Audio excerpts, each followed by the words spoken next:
Guidelines for Mercedes repair shop owners.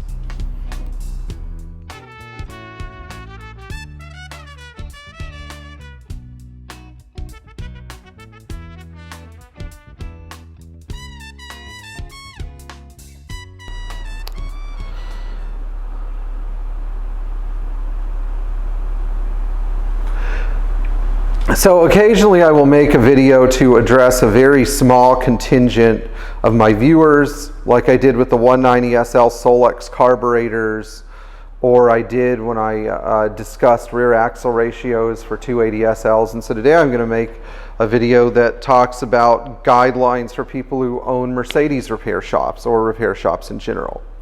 So I'm making this video just because I'm trying to help you guys do the best job you possibly can. You know, like Vito, my boy, Vito, picking up some stuff nobody else will deal with. Or else, you know, or otherwise, you know, if you're running a repair shop and you want to do better, you know, this might be a good video to watch. If you were running a multi-make repair shop, a multi-make foreign car repair shop, you will not be able to be a specialist. You can't say I'm a Mercedes specialist and a BMW specialist. You will never be perfect at both. And if perfection is your goal, then, you know, pick one. I am a perfectionist. I am making this video for perfectionists.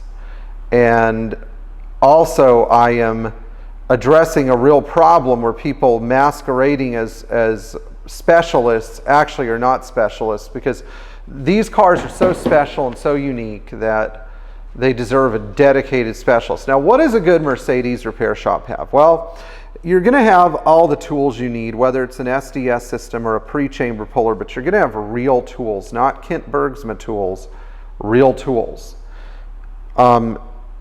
I don't think they necessarily have to be expensive. I've slowly built up my tool collection, but you should own the factory tool manual.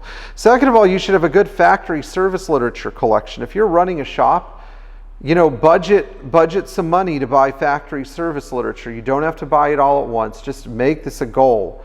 Buy intro to service books, buy body and chassis manuals, buy engine manuals, you know, work on it, buy parts manuals. You really need to do this. Third of all, when you go home at night, your job is not over. I think a good mechanic should be willing to assist their customers whenever he possibly can. I mean, don't let it eat into your time with your kids, but what I'm saying is that anything else is kind of fair game. There's a big demand for this stuff, but you really have to be dedicated to doing this kind of work. And so therefore you need to be available for your customers. Fourth of all, be humble and be willing to admit fault in any situation. If a customer's having an issue with their car that you repaired, you know, deal with the problem instead of confronting the customer with anger.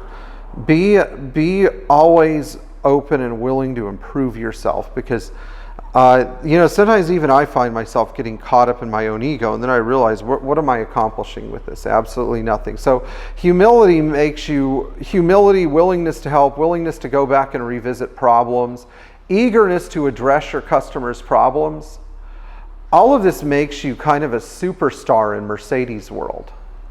Now, one of the things that I think makes for a good shop owner too is good personal health.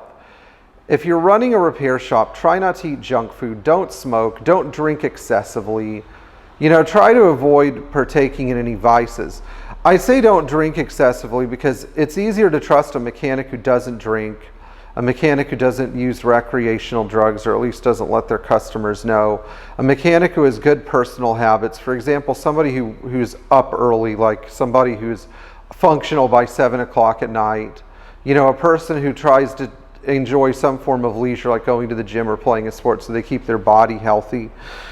These things are all very important because they create a positive image, but at the same time you don't want it to go to your head. So you know, to recap, be humble, be willing to address your mistakes, take good care of yourself, try to make sure that you have the correct tools and service literature to do a good job. And then finally, a good one is you know, how you charge for things. Try to charge in a way that reflects the time you spent improving the car. I know that there have been times that I've worked in a car and gotten nowhere, and sometimes you just can't charge for that time. It's part of the reality of the job. Don't charge more than shops that are around your area. You know, in fact, I would say try to make sure that your labor rate is on par, a little bit less than comparable shops. Try to make sure that with your parts you don't charge more than Mercedes list price for genuine Mercedes items. And also try to make sure that if a customer has a question about your labor rates or parts markup, answer them clearly. Don't mark to Mercedes list price inferior aftermarket parts either. Like, don't charge $100 for a Phoebe drive shaft support that costs you 14 bucks. That's not fair either. I find that a lot of shops engage in these practices, but you know, again, I can't tell you how to run your shop, but I say that these things will bring you a lot of personal happiness and success, especially if you know, you really want to do this right now. Now notice, I didn't say anything about letting the customers diagnose their cars, letting the customers be right all the time, kissing customers' butts, being polite and smiley all the time. You don't necessarily have to be those things. You have to be knowledgeable, and you have to be willing to help, and you have to be humble. But it doesn't mean that you have to walk around kissing everybody's butt with a huge smile on your face. You know, that's not necessary either. People are coming to you because they need your help, not because if somebody already knows what's wrong with their car, then maybe that's a person you don't necessarily want to deal with. But of course, customers should be willing and able to tell you what the symptoms are so that you can lead to a more informed diagnosis. And also, I would say be a good listener. Being a good listener will help you a lot. The times I haven't been a good listener, I've ended up paying for it with wasted labor on my part. Anyway, if you enjoyed this video, please like, share, and subscribe. Please leave some feedback below in the form of comments. If you're a shop owner, I'd love to hear from you. And in the meantime, if you enjoyed this content, think about supporting us on Patreon. If you support us on Patreon, we'll support you with your Mercedes problems. And if you own a repair shop and you need some consultation time with me, which sometimes that happens, our consultation rate is only $90 an hour, billed in increments of 1/4 of an hour. And most of the time we're able to wrap stuff up in 1/4 to 1/2 hours, so it's really not bad.